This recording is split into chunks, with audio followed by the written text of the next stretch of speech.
آمدم با نقل و می، سرم مست از جام الست.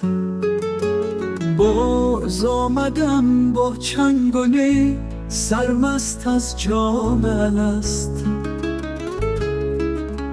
باز آمدم طوفان کنم، کونین را ویران کنم، میخانه را عمران کنم، سرمست از جام الست.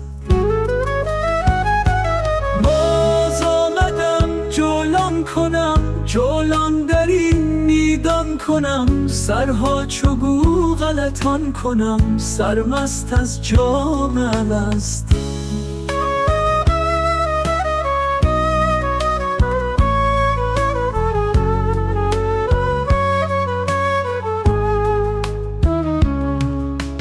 بی باده مستی ها کنم، بی خویش هستی ها کنم، در اوج پستی ها کنم، سرمست از جام الست. در پیشش او رقصان شوم، در کیشش او قربان شوم، در خون خود غلطان شوم، سرمست از جام الست.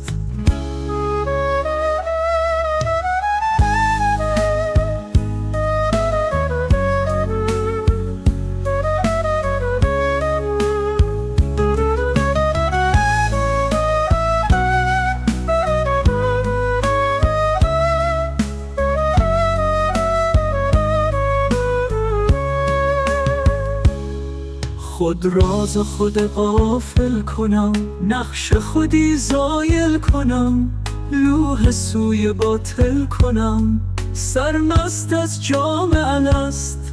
افسانه ها را طی کنم، اسب خرد را پی کنم، تجدید عهد وی کنم، سرمست از جام الست.